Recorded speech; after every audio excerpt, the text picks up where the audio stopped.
Всем доброй ночи. Итак, друзья мои, никак руки не доходят до этой рубрики, которая нам всем нравится.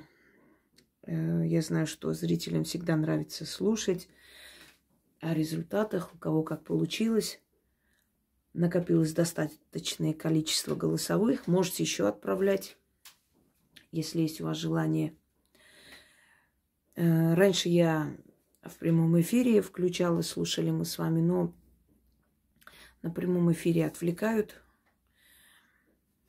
Часто заходят какие-то непонятные создания и как бы отвлекают в сторону.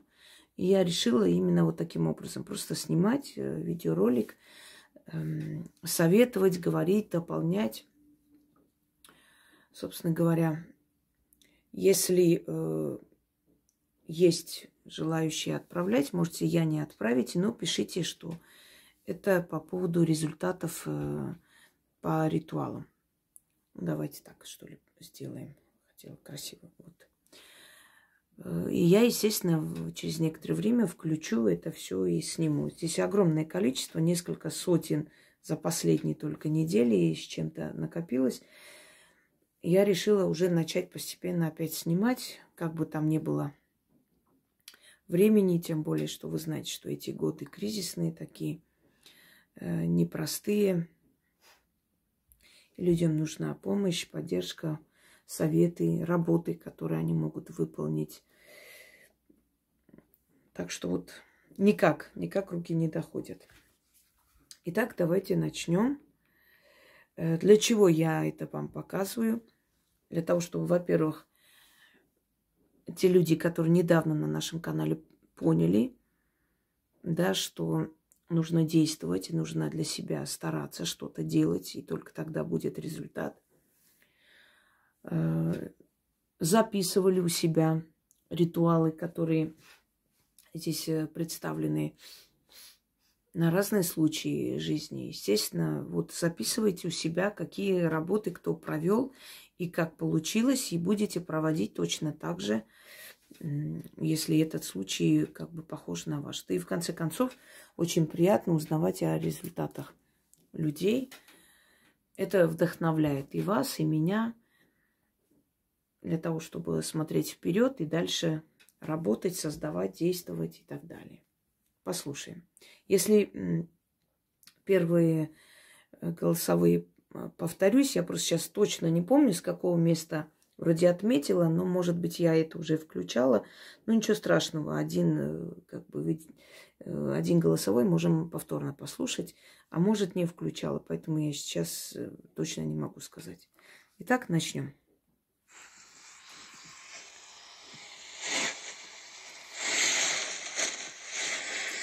Уважаемые зрители ведьминой избы, здравия всем! Хочу поделиться своей историей. Уважаемая Инга работала со мною, с моим случаем. Он был тяжелый по времени. Работала она долго, 6 месяцев. То был 2019 год, февраль месяц. На работе у меня была травля и издевательство, и сплетни. А работа была очень нужна мне. Сейчас расскажу о ритуалах, которые я проводила. Ветер, скорее всего, мешает. Это был Кайрос, счастливый случай, рука спасения, судьба откроет дорогу. 3 дня я его проводила. И, конечно же, помощь нашей уважаемой Инге. Насколько изменилась ситуация, это было просто невероятно. Убрали мою начальницу, а далее мою напарницу, кто интригами занимался. Вот это было диво. Люди, скажу вам, Инга – это настоящий друг. Дальше церковь. Давно сделала раскрещивание, туда больше ни ногой. Начитываю ритуалы древним богам. Это невероятная сила и помощь. Далее чистки. Делаю огромное количество, всякие. А в результате что было со мной? Вы знаете, я попала в больницу, лежала неделю. Вскрылись скрытые болезни. Огромный холестерин и начало сахарного диабета. Да, я об этом говорила и снимала. Смотрите, чистки иногда могут вскрыть и вывести старые болезни. То есть то, что в вашем организме спит, есть, и со временем обязательно проснется. Через лет 10, 15, 20. Но тогда он будет тяжелый. Он может быть с летальным исходом. Чистки порой вытаскивают. Почему я говорю, что во время чисток можете плохо чувствовать и все прочее. Чистки вытаскивают старые болячки, чтобы окончательно вы вовремя их вылечили. То есть это хорошо. Это хорошо, потому что сейчас вылечить, это значит избавиться от них. А если они будут запущены, если оставить их на несколько лет потом, то справиться с ними будет просто невозможно. Поэтому, когда у вас во время чисток такие болячки вылазят, и вы начинаете лечить их, это хорошо. Это будет обязательно положительный исход. И через короткое время, то есть это все закончится. Зато вы сохраните свою жизнь. Так что не пугайтесь. Это нормально, это очищение жизни, чистка. Чистка от всего, от болезней, от ненужных людей, от навязчивого окружения и так далее. Слушаем дальше. Провела ритуал от сахарного диабета с белым полотенцем. Поверьте, болезнь отступила. Все прошло. И соблюдала рекомендации врачей и приема лекарств. Холестерина теперь совсем нету. Сахар у меня 4,5. Все ушло. Ритуалы с фортуной делаю регулярно. Чистки делаю водой, так как я водолей, мне хорошо помогает. Дальше. Соляной столб, чистка гаити, кофейная чистка и многие другие. Заговоры от врагов делаю. Хорошо помогает заговор с камнем. Там, где надо начитывать на глаз, который делаешь свечой. От черной зависти. Люблю очень чистки на белого ритуалы на белого сиятельного льва, который с печенью откуп. Я царь саванны, это тоже льву. Львиная сила, защита волка, золотой телец. Все в дураках, а я при деньгах. На деньги делаю тоже много. Счастливый пятак, заговор на паспорт, ключ откроет двери судьбы, ключ в анант. Екатерине Великой, ожерелье богатства, горшочек богатства. И люблю делать те, что с шубой. Ритуалы. Друзья мои, вот эти все ритуалы вы делаете, и вы можете о них забыть. То есть вы сделали, и все, и дальше живете. Но проходит время, и вы понимаете, что год закончился, у вас денег хватило на все. Вы сделали и ремонт, и строительство, и купили, что нужно, и ни в чем себе не отказывали. Понимаете? Вы можете забыть о сделанном ритуале, но ритуал о вас не забыл. И все, что вы сделали, все это получилось, все это пошло, все это закружилось, и процесс пошел. То есть это все не лишнее. Кто-то любит делать часто, кто-то выбирает 1-2 ритуала и делает постоянно. Кто-то берет заговор, вот им нравится заговоры, начитывать несколько штук, их самых любимых. А кто-то любит экспериментировать. Но в любом случае, даже, некоторые просто, может, скажут, такое огромное количество работы и так далее, это все делать. Вы можете выбрать одно делать, если оно вам помогает всегда, но время от времени пробуйте и другие ритуалы, потому что они точно так же действенны. Может быть, тот результат будет сильнее и необычнее более, да, и удивит вас. Но хочу вам сказать, что это все в совокупности дает спокойную жизнь, жизнь в достатке. То есть это не просто так, потому что так хочется, потому что это нравится делать.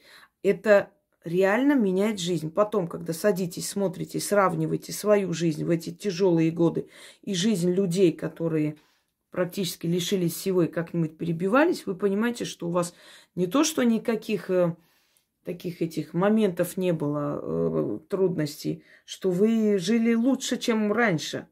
Это не случайно. Вы настраивайте тонкий мир, вот просто помочь вам, и подстраивайте под себя. Понимаете, усиливайте свою связь. А потом вам достаточно просто что-то начитать или попросить, оно сразу получается, потому что вы выработали вот эту связь. Итак, дальше. На деньги. Угу.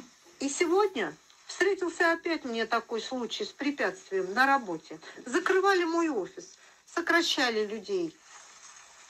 Начитала я обращение Кицуне.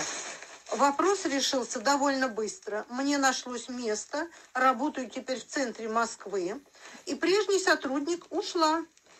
А мне дали еще и повышение. Так что этот ритуал Кицуне люди хвалят, и не зря работает он сразу.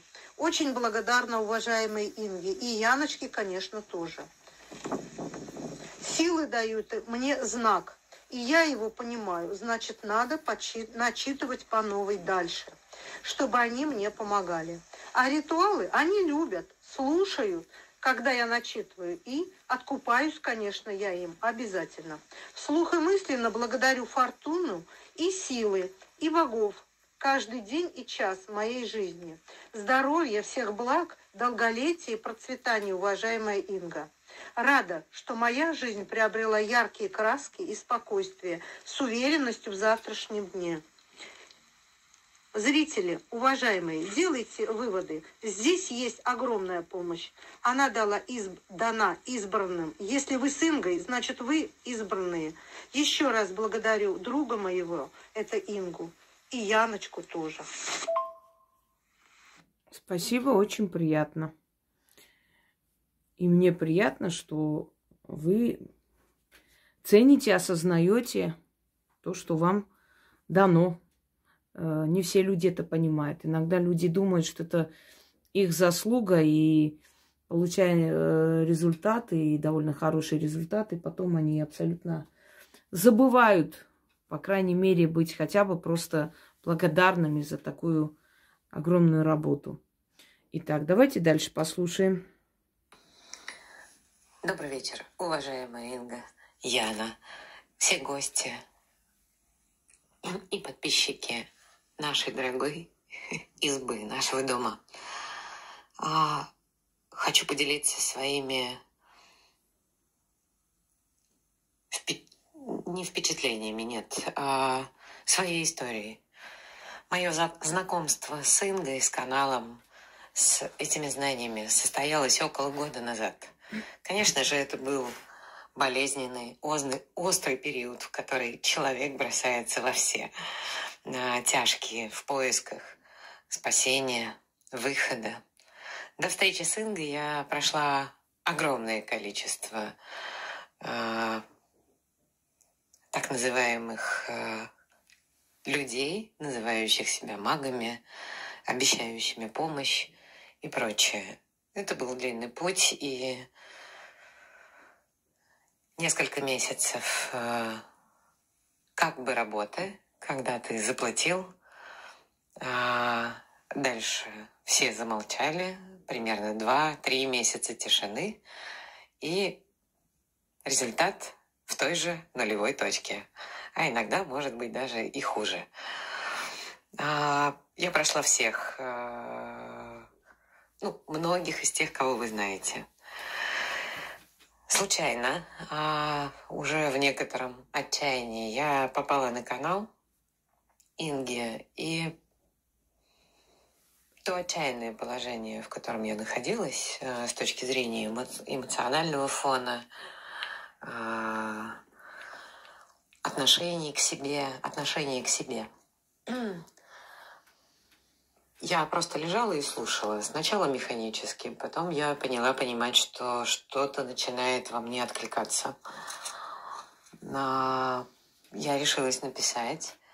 И в первый раз Инга мне отказала. И это было совершенно справедливо, потому что я действительно очень мало понимала о человеке, к которому обращаюсь, и о том, чего я сама на самом деле хочу. Я хочу здесь уточнить. Обычно люди, которые адекватные, нормальные, они нормально воспринимают отказ. Чаще всего я говорю, вам еще ко мне рано, изучите мой канал. Или вы пока можете сами справиться. Или нет такой необходимости, или по этому вопросу я вас не приму. Ну, например, вот у меня там муж гуляет и все прочее, еще у меня с работой проблемы. Я говорю, по этому вопросу я вас не приму, потому что я насчет мужа не буду заниматься, собственно говоря, и не для этого вы пришли ко мне. чтобы я этим занималась, да, то есть нет, не для этого приходит ко мне приходит исправлять жизнь. Поэтому, если вы по этому вопросу, я вам отказываю. Чаще всего я говорю нормально. Могу просто объяснить, что вам еще нужно посмотреть мой канал некоторое время.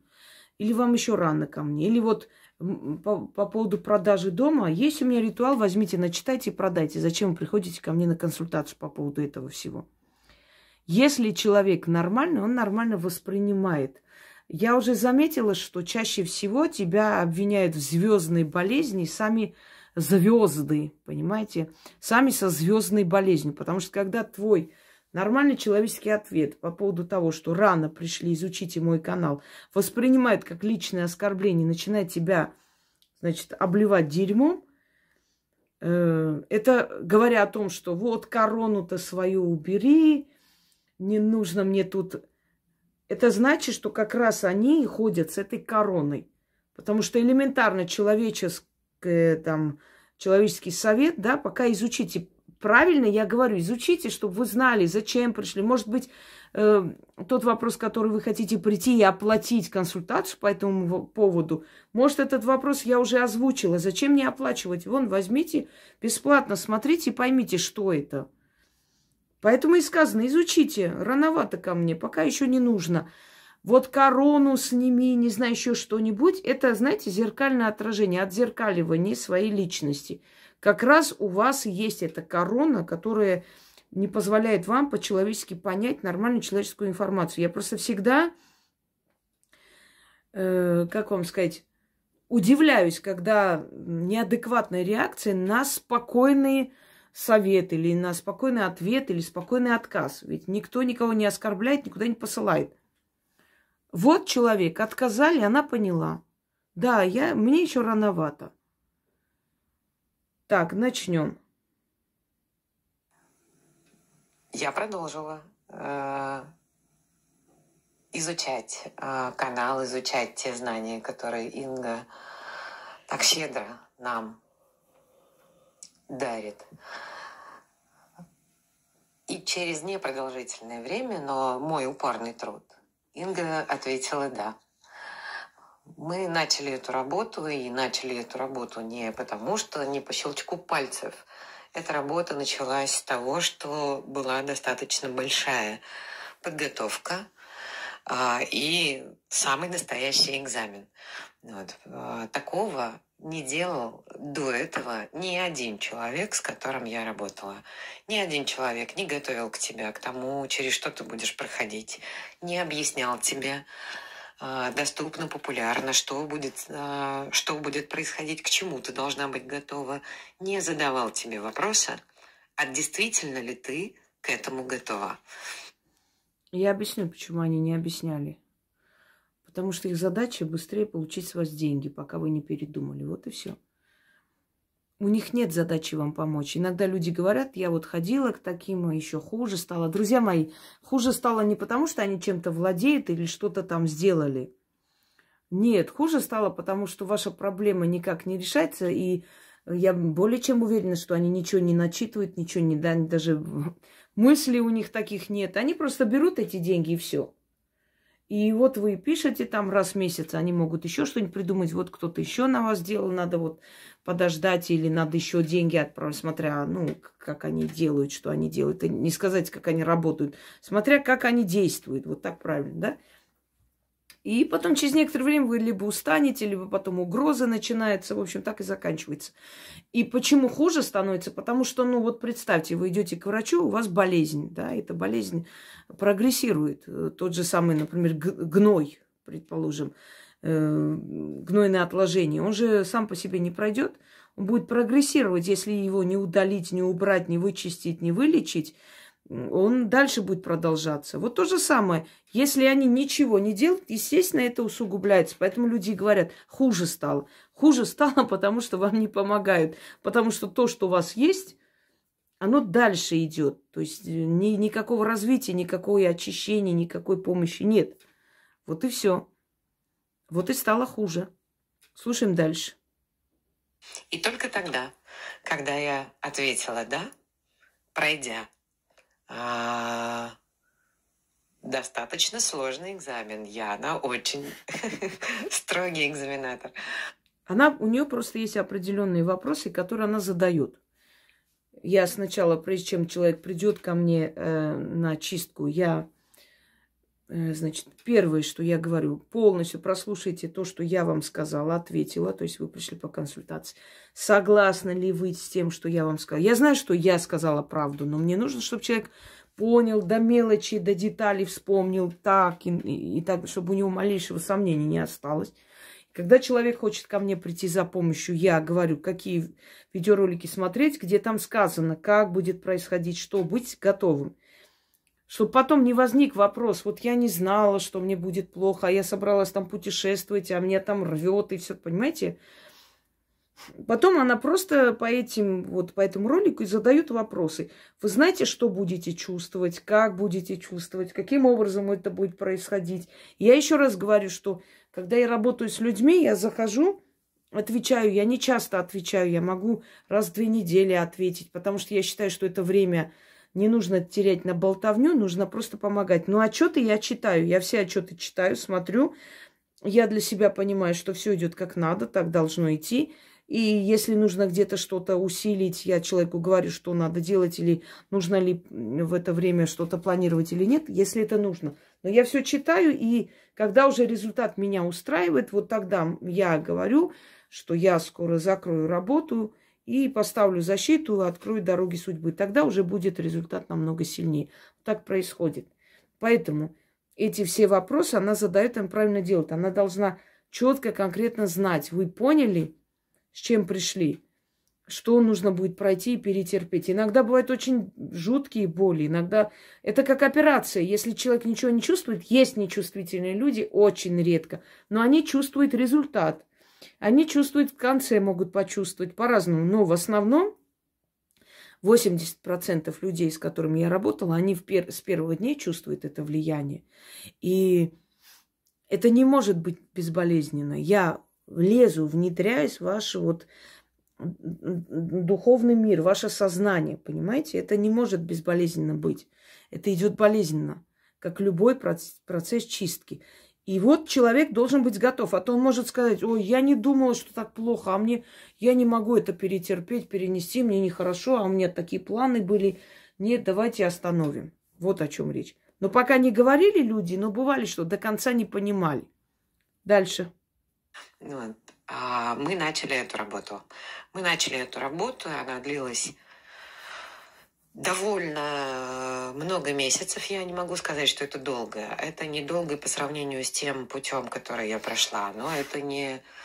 3 месяца идет чистка. За 3 месяца могут быть перемены постепенно. Потом начинаются более весомые перемены. В течение всего года постепенно переделывается ваша жизнь. Это не значит, что вы целый год сидите и ждете. Нет, процесс сам идет. Вы живете, перемены лучше, открываются лучше. И в течение года выравнивается. Приходит к той точке, к которой должно прийти, выравнивается. Но я считаю, что в течение года меняется вся судьба. Это ничто по сравнению с тем, что остаток вашей жизни вы проживете спокойно и нормально. Понимаете? Оно стоит того, согласны? Но чистка не год, чистка 3 месяца. Потом постепенно это все меняется и так далее. Но вы живете и заодно и видите эти перемены. Недели, не 2. Не надо быть в иллюзиях. И все это время я продолжала слушать, делать, работать. Что я делала? Я находила те работы, которые вызывали во мне отклик. Внутренний отклик. Я понимала, что я чувствую эти силы, я чувствую именно этот ритуал, именно этот заговор. И тогда начинался путь. Очень важно понимать, что важно переписывать заговор на бумагу, не читать ни в коем случае с телефона. Пока вы читаете с бумаги, вы читаете достаточно механически, потому что вы отвлекаетесь на сам факт чтения. Но когда вы на 5-й, 7-й, 10-й раз уже начнете говорить без бумаги, начнете говорить не технически, а сердцем и душой, вот тогда вы начнете продвигаться. Пробить стену. Вы начнете продвигаться, и Я хочу вам объяснить, почему монотонно читается много раз заговор. Это как энергетический удар. Вот помните, в древние времена, когда брали крепости, и вот такие вот были бревна, их присоединяли к чему-то и начинали бить по этим дверям или по стене, пока не разрушатся. Назывались бабан. Это персидское слово, даже имя такое есть на Востоке. И сейчас, как он называется, не могу точно сказать, инструмент для разрушения стены. И монотонно он бил в эту стену, пока не разрушат. То же самое происходит во время ритуалов. Монотонный, постоянный заговор, он уже постепенно, он как пронизывает, проходит через ваше подсознание и бьет. Это энергетический удар, который бьет. Во многих заговорах так и сказано. Да, слово мое, как стрела, летит прямо в цель и так далее. Бьет прямо в точку и по-всякому. То есть откровенно сказано, что это слово для того, чтобы пробить пространство. Эти слова, в них есть ключ. Этот ключ открывает дверь. Вы его поворачиваете и поворачиваете, пока ключ дверь не откроет полностью. Вот то же самое. Именно поэтому. Почему с телефона не стоит? Но если уже прям некуда деваться и очень срочно надо, естественно, можете с телефона. Но лучше читать с бумаги, потому что вы не отвлекаетесь на какие-то смс, звонки и так далее. Ну и вообще экран вас не отвлекает. И вы начинаете проникаться вот этими словами, пропитываетесь вот внутри. Это идет через вас, и вы монотонно вот этим инструментом, который бил в стену, вы бьете в эту стену и пробиваете пространство. Открывайте себе дорогу. Идет, слышатся вот эти слова в пространстве, звучат. Это слово набирает силу и пробивает пространство. Особенно те заговоры, которые для призыва денег, да, или для устранения препятствий и прочее. Вот. Вот почему важно часто делать, особенно первое время делать часто, чтобы усилить свою связь с этим тонким миром. А потом тонкий мир будет вам помогать через сны. Вы сами удивитесь, насколько мир откроется вам таким образом, что вы никогда... Ведь нам закрывали тысячелетиями наш обзор, религии закрывали. Отсекали от рода, отсекали родовую память. Вот этот вот тот самый третий глаз, который говорится и у индуистских богов нарисован, это не обязательно говорится о ясновидении. Это говорит об интуиции, о внутреннем видении, которое у людей было сильным, у наших предков в том числе. Почему? Как они считывали по звездам погоду, да, как они чувствовали, видели природу. Они были едины, у них совершенно иное было видение. Фильм такой был, где там Мишель Пфайффер играет, по-моему, и Джек Николсон, кажется, волк. Вот когда он начинает слушать природу, у него обостряется слух, видение, чувствительность. Вот так живут живые существа. У человека оно закрылось. Закрылось именно и потому, что у него есть разум. И этот разум подчинились, закрылись, заскупорили, понимаете? И мы вот это теперь открываем. То есть наша вот эта антенна, которая в голове, она была оторвана. Для чего крещение делают? Почему берут волосы, стригут и хранят? То есть вот берут часть тебя. Это ритуал с черной магией. Ну, черная она не делится на белую и черную. Но в любом случае зловещая сторона магии. Отрезается, кусочек тебя берется, подчиняется через эту, то есть составляющая, да, часть тебя, подчиняешься, ты связывает тебя с этим эгрегором нищеты и закрывает твой обзор, закрывает твою связь с родом. И все, ты подчинен, поэтому ты и живешь как-нибудь, подчиняешься вот этим всеобщим, вот этим мракобесным законам, все такое. И именно по той причине, что тебя отрезали от всего и подчинили, поработили тебя. А вот эти работы начинают тебя освобождать. Убирают вот это все состояние, и ты будешь жить совершенно по-другому, чем те, которые вокруг тебя. Они слепо будут идти по этому пути, всю жизнь страдать и считать, что это хорошо. А ты будешь хорошо жить, понимаете? И они тебя защитят. Давайте дальше. Ну, помимо того, что крайне важно испытывать внутренний отклик, еще и ваше такое трудолюбие, настойчивость оценят, безусловно, оценят силы.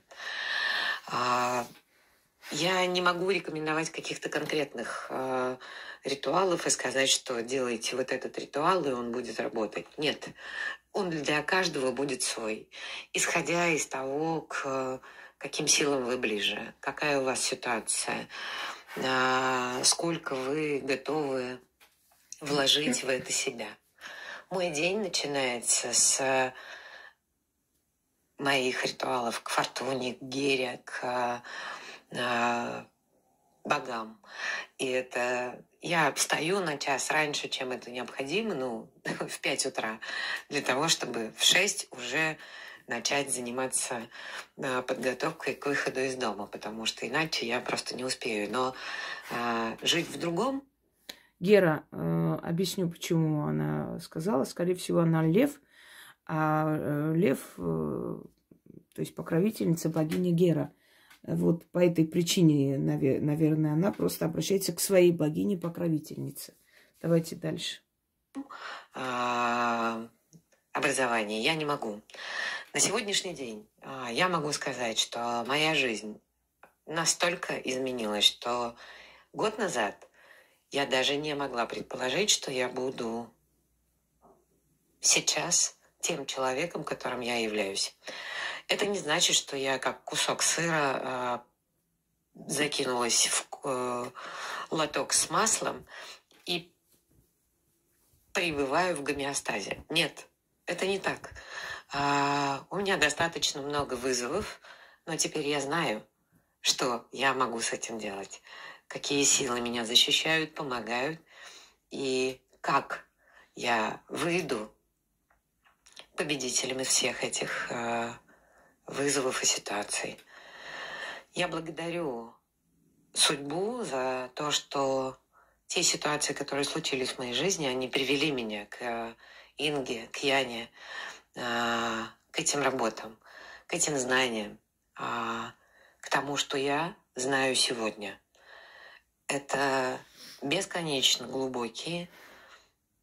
Вы знаете, я улыбаюсь, когда я читаю «Аве Фортуна», я улыбаюсь. Когда я читаю «Благодарение Фортуне», я улыбаюсь. Это то, что окрыляет, и то, что дает тебе силы на весь твой день, для любых ситуаций. Уважаемая Инга и Яна, то, что вы делаете, невозможно описать, назвать. Это такие слова, как уважение или спасибо, или благодарю, их недостаточно. Я уверена, что вы чувствуете то, сколько благодарности сейчас в моем сердце. Я безгранично благодарю вас, и вы заслуживаете очень большого счастья. Я желаю вам творческой реализации, новых взлетов. И я уверена, тут даже сложно говорить таланту, будь талантлив. Вот. Он талантлив. Инга, вы талантливы, Яна, вы талантливы. Это просто кладезь, прикоснуться к которому великая честь, и я благодарю судьбу за это. Будьте счастливы, да пребудет с вами фортуна, удача и всех благ. Благодарю вас. Спасибо, и вам того же. Все правильно. Дело не в том, что в жизни перестают быть проблемы, а в том, что эти проблемы уже можно решить и очень быстро. Если раньше это могло принести, скажем так, привести человека к отчаянию, да, то сейчас на любое как там, любой вызов судьбы, человек может спокойно пойти, начитать что-нибудь, и у него просто получится. Если раньше человек переживал, потому что там кто-то подал на него в суд, и у него было отчаяние и страх, сейчас человек может прийти, взять, купить рыбу, начитать или еще что-нибудь, и просто избежать срока, избежать суда самого. Если раньше человек боялся, что кто-нибудь там покушается на его жизнь, он может начитать защиту, и те, которые покушались на его жизнь, накажутся, да и вообще исчезнут куда-нибудь. Если раньше человек боялся, что у него может не хватить сил начать свое дело, свой бизнес открыть и работать на себя, то сейчас он знает, что ему достаточно просто часто начитывать на клиентов, и все будет хорошо. Понимаете, вот в чем дело. Что момент страха и отчаяния исчезло. Что уже нету этого страха. Что вот полная уверенность, как я говорила, уверенность, что я приду домой, включу телевизор, и на экране появится изображение, я знаю, что точно появится. То же самое. Я приду домой, начитаю, я знаю, что это точно именно так и получится, как я хочу. Мне когда писали, что в магазине у людей не было покупок, то есть продажи совершенно, а у них постоянно клиенты, и даже, то есть люди коллективно, понимая, что это работает, что ведь они получают зарплату сейчас, да, исходя из процентов продаж, они заинтересованы в том, что много продавалось.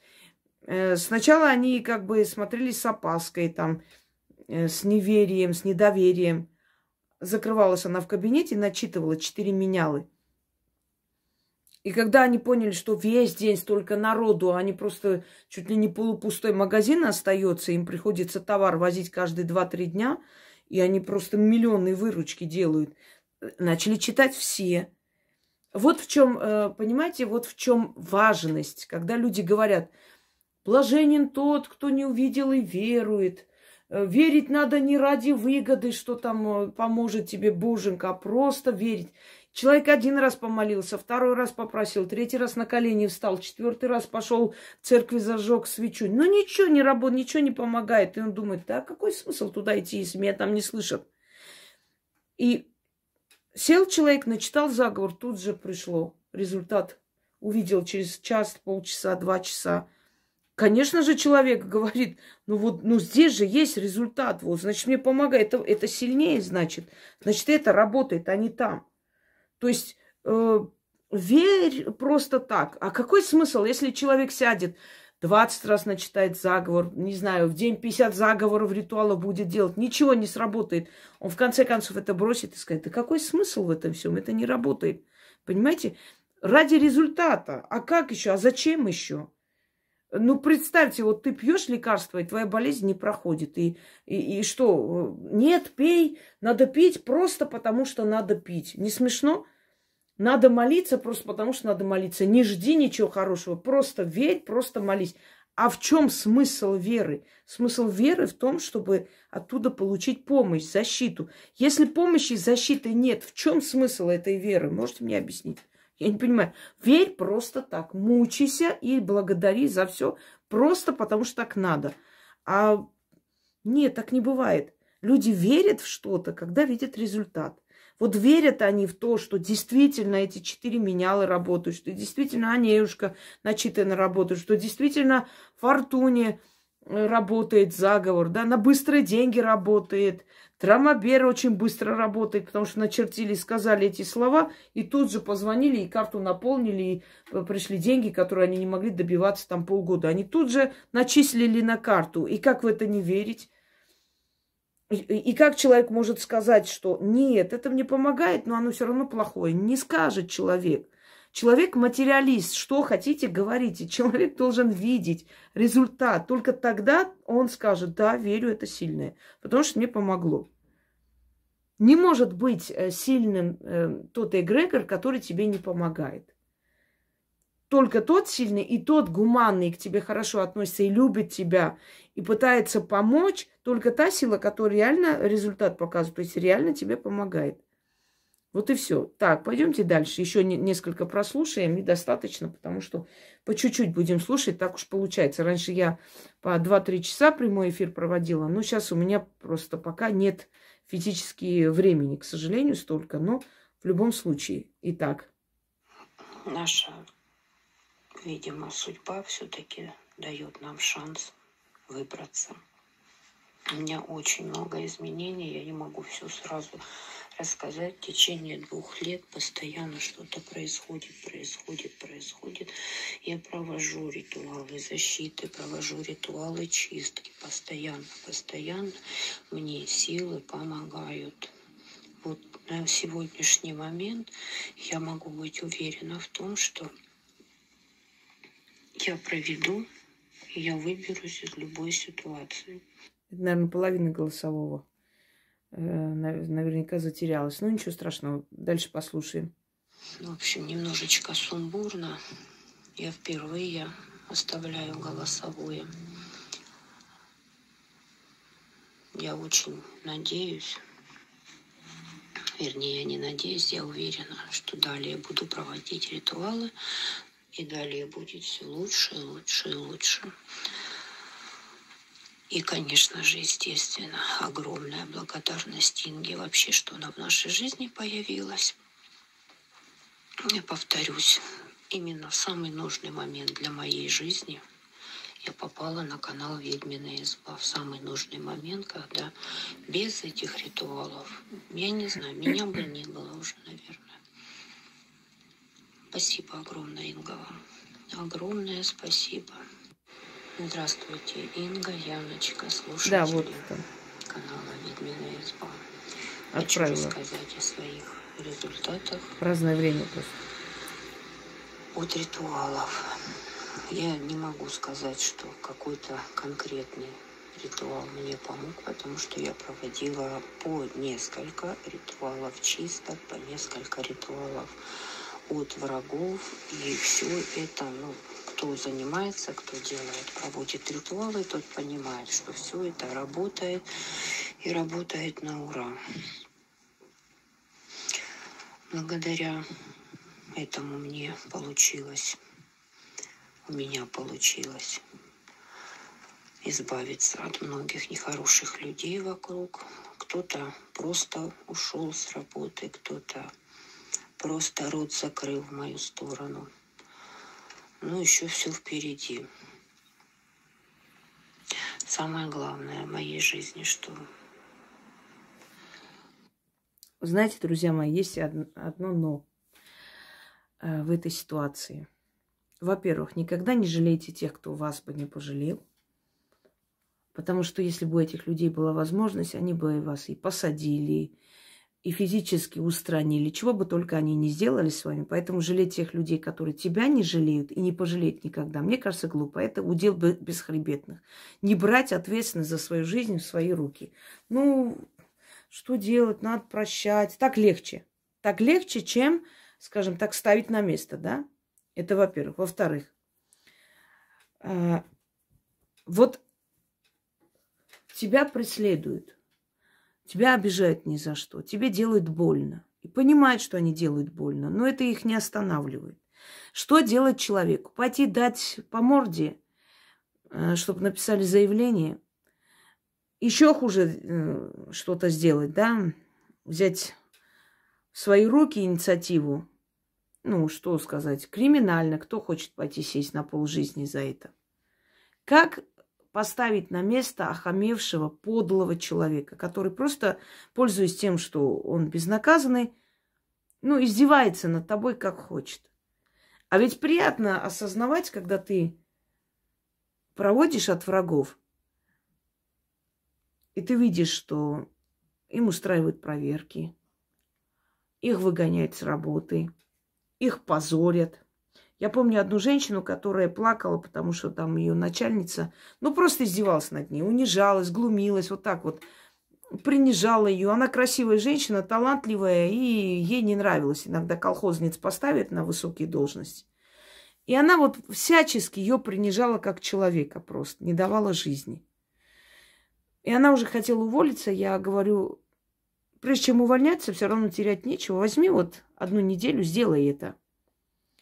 И каково же было ее удивление, когда, значит, на совете директоров пригласили и всех директоров, и там замов и так далее сидели, а она зам.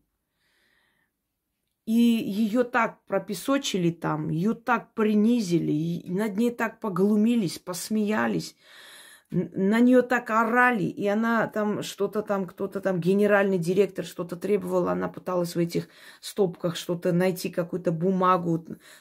Тот ее обозвал курицей, которая не соображает даже, какие у нее есть бумаги, каких нет.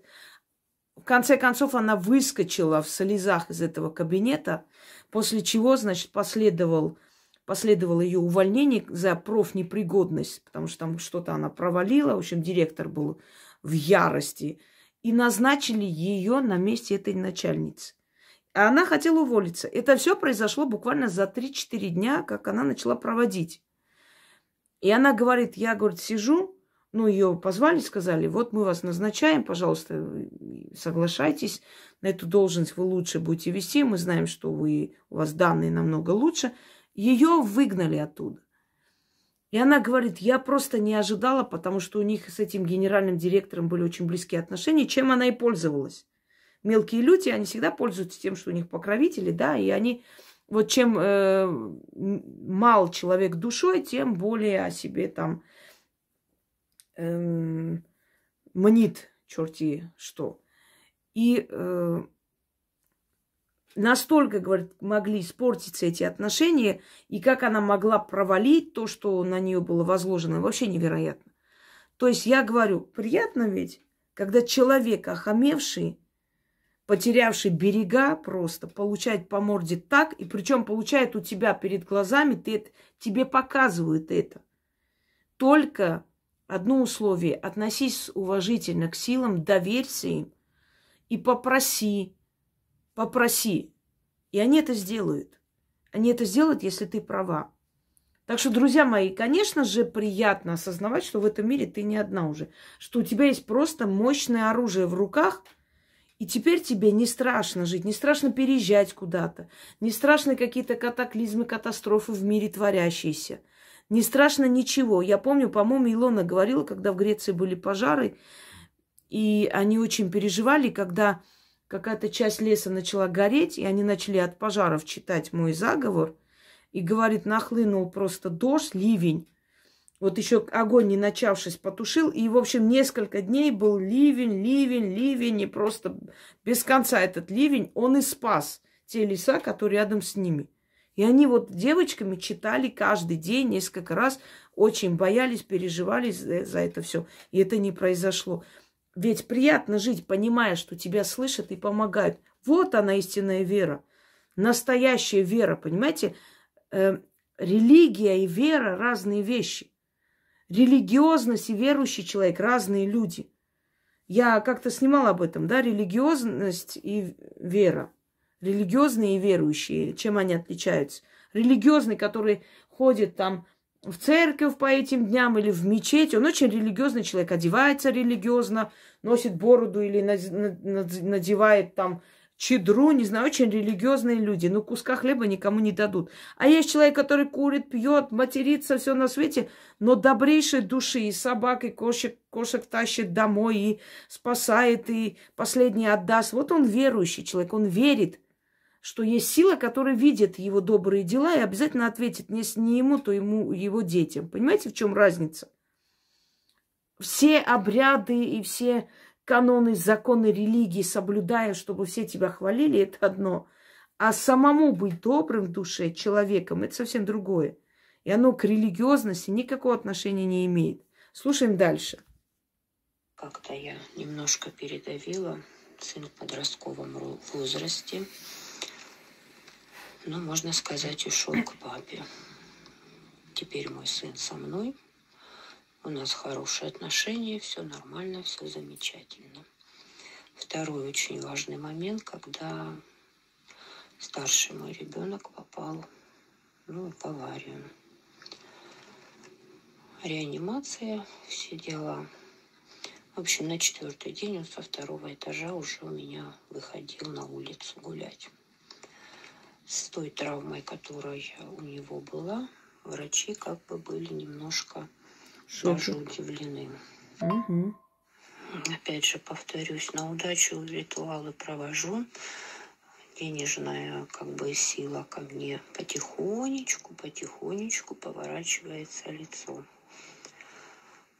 Может быть, не так, как хотелось бы, но на все хватает. В принципе, Мой вам совет.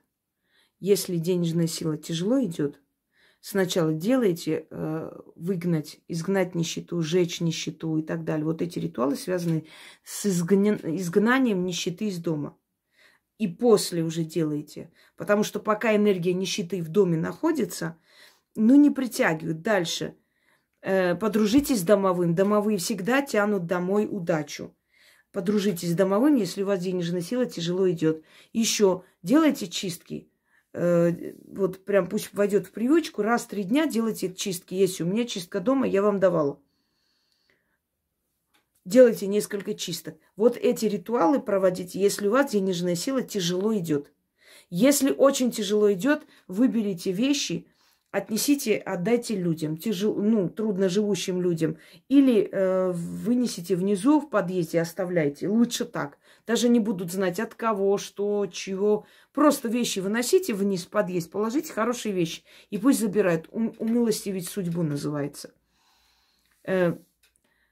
Вот эти вот совокупности, если сделаете, вот прорвет эта вот пробка, и все, а потом уже не будет таких трудностей. Самое главное – заманить силу денег домой. Когда заманили, все, она никуда не денется. Она может чуть-чуть ослабнуть, можно усилить, но она никуда не денется. Самое главное – заманить ее домой.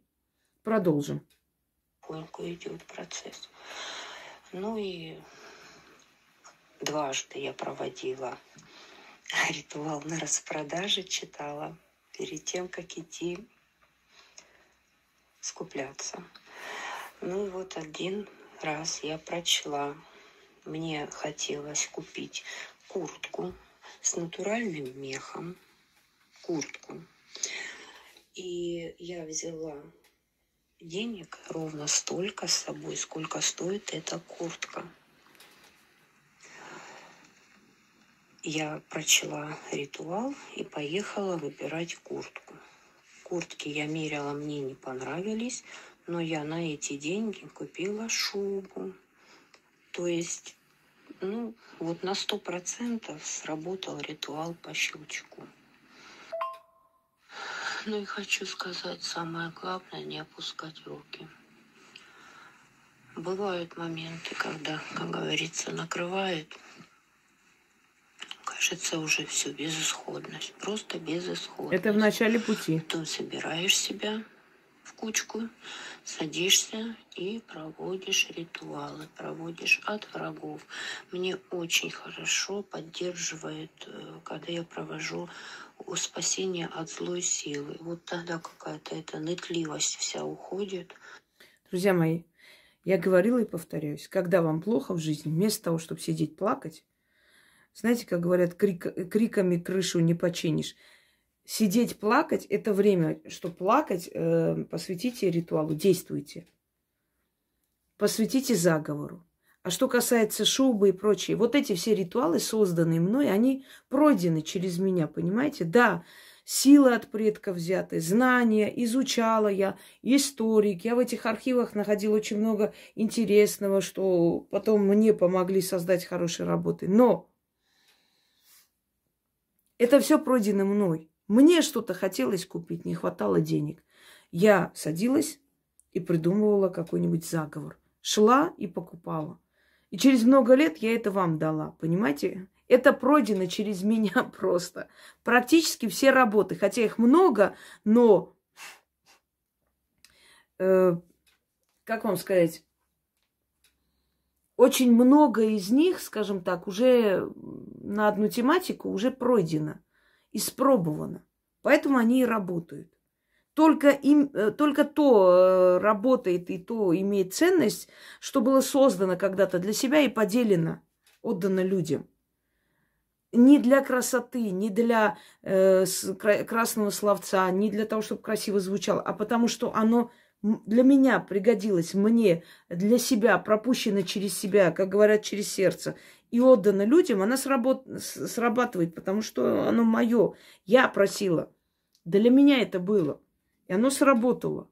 Естественно, то, что мне дали, чем мне помогли, поможет и другим. И чувствуешь себе способность со всем этим справиться. И еще момент, что после, как я стала иногда начитывать, каждый день у меня не получается, но иногда я стараюсь начитывать «Я лев, царь саванны». И вот как-то вот действительно стало, наверное, посмелее, пожестче, и вовремя успеваешь сообразить, что ответить на какое-то хамство. Ну вот как-то так. Еще момент. У меня было 2 заседания. Ну, максимум, если 5 минут. Заседание суда, развод. Я за 2 заседания получила развод. Причем я же говорю, что это было просто вот буквально 3-5 минут. Я зашла, меня пару вопросов мне задали, мне дали развод. Все. На суд я ничего не проводила, кроме там своих общих ритуалов удачи, общих чисток. Ну вот это удачи. Именно для суда я ничего не проводила, так как понимала, что рано или поздно все равно разведут. Ну вот на это тоже подействовало, и очень-очень легко и быстро это произошло. Опять же, у меня не было возможности как-то особо какие-то ритуалы проводить, пока он там в реанимации, его реабилитировали. Я сидела на улице, открыв канал, открыв, спасибо Яночке, напечатанные тексты, и читала все подряд. Проводила я дома потом утром, когда пришла переодеваться. Естественно, тогда Мойры помогут в беде. Вышел ритуал, я провела материнскую защиту, покров матери. Ну, в общем, по максимуму старалась. Но нам очень помогло. Спасибо большое. Спасибо большое и силам, и духам, и, естественно, нашей любимой Инге. Вообще попала на этот канал именно в тот момент, видимо, когда мне было это очень нужно. Если бы я не проводила ритуалы, если бы я не знала Ингу, если бы я не знала этого канала, ну, мне вообще даже сложно представить, что бы могло быть со мной, с моей семьей, со всем. Друзья мои, силы приводят именно в тот момент человека ко мне, когда ему особенно нужна помощь, когда ему уже нужно начать жить по-другому. Я говорила и повторяюсь, с моими работами рай не наступит, но ад закончится точно. Когда ад заканчивается, то уже жизнь совершенно другая. Когда человек хочет жить, он с нуля начнет жить и поднимется. Когда человек не хочет жить, у него могут быть миллионы, всякие возможности, он просто не проживет. Есть такая русская поговорка старинная: двери ада закрыты изнутри. Вот запомните это. Прекратить ад или продолжить решаем каждый из нас. Они закрыты изнутри. Это значит, что шанс жить новой жизнью есть у всех. Просто не каждый хочет взять на себя ответственность. Некоторым иногда проще думать, что это судьба. Вот судьба у меня вот такая, жить с этим алкашом. Вот боженька так хочет. Нет, никакой боженька этого не хочет, и судьба в том числе. Это хочешь ты. Потому что ты себя чувствуешь очень нужным, потому что вечно спасаешь кого-то, вечно помогаешь, а без него как бы жизнь теряет свой смысл. А чем еще заниматься? Ты вот такая вся спасительница, все тебя хвалят, бедная женщина, бедная несчастная, святая женщина и так далее. Понимаете?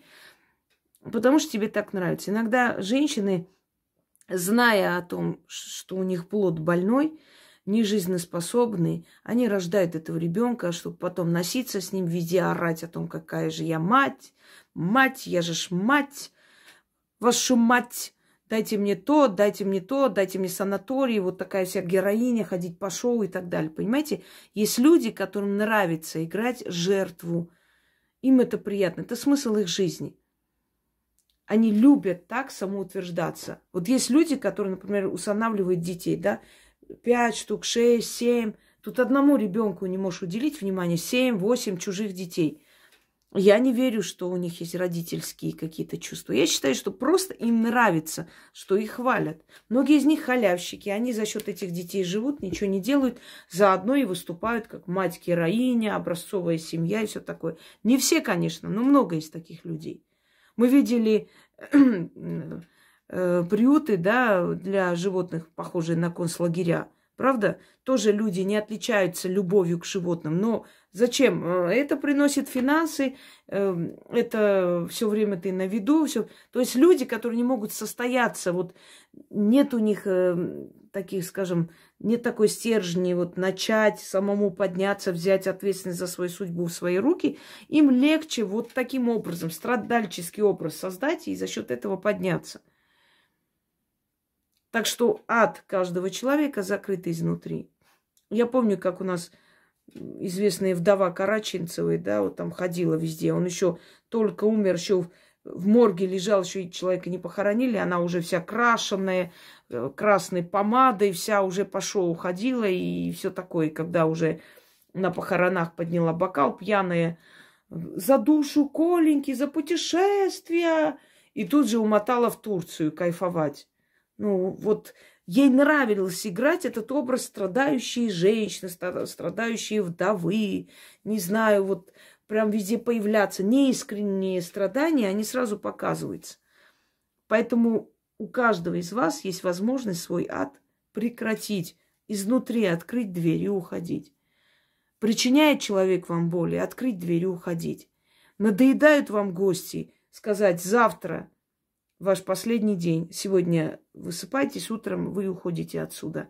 И никаких возражений, извиняюсь, вас здесь не будет. Обидеться, плевать. Лучше пусть они обидятся, чем ваша жизнь сломается и обнулится. Понимаете? Не любите человека, говорите и уйти. Обижает на этой работе, найти другую работу, плюнуть на них, просто вот дверью хлопнуть и уходить оттуда. То есть вы сами... Просто смелость нужна менять свою жизнь кардинально. Смелость. А этой смелости, к сожалению, не у всех есть. Понимаете? И тут нужна еще самостоятельность. А есть женщины, которые готовы перетерпеть все, даже любовницу там в другой комнате с мужем готовы перетерпеть, лишь бы самим не работать, ничего не делать, жить за его деньги. По крайней мере, он кормит семью и так далее. Смелость и умение брать ответственность за свою жизнь на себя. Вот и все. Всем удачи!